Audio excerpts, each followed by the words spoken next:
भारत वह भूमि जहां साहस जन्म लेता है, जहां मिट्टी की हर कण में एक योद्धा की कहानी दबी होती है। इस धरती ने भीषण युद्ध देखे, साम्राज्यों का उत्थान देखा और न जाने कितने वीरों की कुर्बानियां देखी। पर कुछ नाम सदियों के बाद भी दिलों में जिंदा रहते हैं। ऐसे ही एक महानायक, एक शेर, एक अदम्य योद्धा, महाराणा संग्राम सिंह सिसोदिया, जिन्हें दुनिया जानती है महाराणा सांगा के नाम से। वह योद्धा जिसने एक हाथ खोने के बाद भी तलवार चलाई, जिसने एक आंख खोने के बाद भी युद्ध भूमि में दुश्मन का सामना किया, जिसने 32 से अधिक घाव अपने शरीर पर झेले, पर कभी झुका नहीं। यह है उसकी कहानी। कहानी मेवाड़ के उस शेर की जिसने मुगलों को भी घुटनों पर ला दिया था। साल 1482, राजस्थान का हृदय मेवाड़, अरावली के पर्वतों के बीच बसा यह प्रदेश केवल एक भूगोल नहीं था, यह था स्वतंत्रता का अंतिम किला। सिसोदिया राजवंश, जिसका इतिहास हजारों साल पीछे तक फैला है। इस राजवंश की परंपरा थी युद्ध में मर जाना पर आत्मसमर्पण न करना। ऐसे कुल में जन्म हुआ संग्राम सिंह का। जन्म से ही वह तेजस्वी, गंभीर और संतुलित थे। बचपन से तलवार, धनुष, भाला उनका खेल बन गया। राजकुल के शिक्षकों ने बताया था कि यह बालक साधारण नहीं, पर महलों में जन्मना आसान है, महलों में बचना कठिन, क्योंकि राजघरानों में सत्ता, खून और विरासत अक्सर रिश्तों से भारी पड़ते हैं। संग्राम सिंह का बचपन स्थिर नहीं था।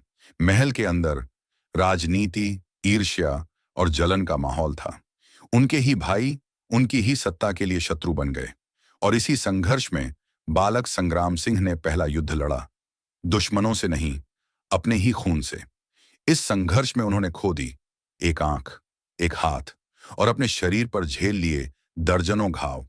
ऐसा लगा मानो वह अब कभी युद्ध नहीं लड़ पाएंगे। पर इतिहास गवाह है, महान योद्धाओं की पहचान उनके शरीर से नहीं, उनके मन से होती है। बचपन के घाव किसी भी साधारण मनुष्य को तोड़ देते, पर सांगा को नहीं। घायल आंख ने उनकी दृष्टि कम नहीं की, यह उनके संकल्प को और तेज कर गई। कटी हुई भुजा ने उनके कौशल को रोका नहीं, यह उनके धैर्य की परीक्षा बन गई। उन्होंने युद्ध कला सीखी, केवल हथियार के सहारे नहीं, मन के सहारे। उन्होंने समझा, योद्धा तलवार से नहीं, इरादे से बनता है। घाव उनके लिए बाधा नहीं, गहना थे, और चोटें उनके लिए पराजय नहीं, उनकी अमरता का प्रमाण थीं। संग्राम सिंह बड़े हुए और मेवाड़ के राजकुमार से मेवाड़ के संरक्षक बन गए। वह राजा बनने से पहले भी एक नेता थे। उन्होंने देखा मेवाड़ राजनीतिक रूप से कमजोर है, रियासतें बिखरी हुई हैं। उन्होंने निर्णय लिया मेवाड़ को एकजुट करना है। उनके प्रथम कदम जनता की सुरक्षा, किसानों के अधिकार, व्यापार मार्गों की रक्षा और सीमाओं की सुरक्षा। उन्होंने मेवाड़ की सेना को फिर से संगठित किया, किले मजबूत किए और मेवाड़ में पुनः सम्मान का उदय हुआ। यह समय था जब उत्तर भारत की राजनीति अस्थिर थी। अफगान शासन कमजोर पड़ चुका था, गुजरात में अराजकता थी, दिल्ली सल्तनत लड़खड़ा चुकी थी और इसी बीच मेवाड़ का शेर आगे बढ़ा। मालवा अभियान में सांगा ने दिखाया कि रणभूमि में रणनीति साहस से बड़ी होती है। उन्होंने घेराबंदी, आकस्मिक हमले और गुरिल्ला पद्धति सभी का प्रभावी उपयोग किया। फिर आया गुजरात अभियान, जहां उन्होंने सुल्तानों की शक्तिशाली सेना को ध्वस्त किया और प्रदेश में व्यवस्था स्थापित की। सुल्तान इब्राहिम लोदी के विरुद्ध खातोली का युद्ध सांगा की एक शानदार विजय थी। दिल्ली की शक्ति पहली बार हिल गई। इस युद्ध का विस्तार, तैयारी, रणनीति, सैनिकों का मनोबल, सांगा की नेतृत्व क्षमता, इस युद्ध ने सांगा को उत्तरी भारत की सबसे बड़ी शक्ति बना दिया।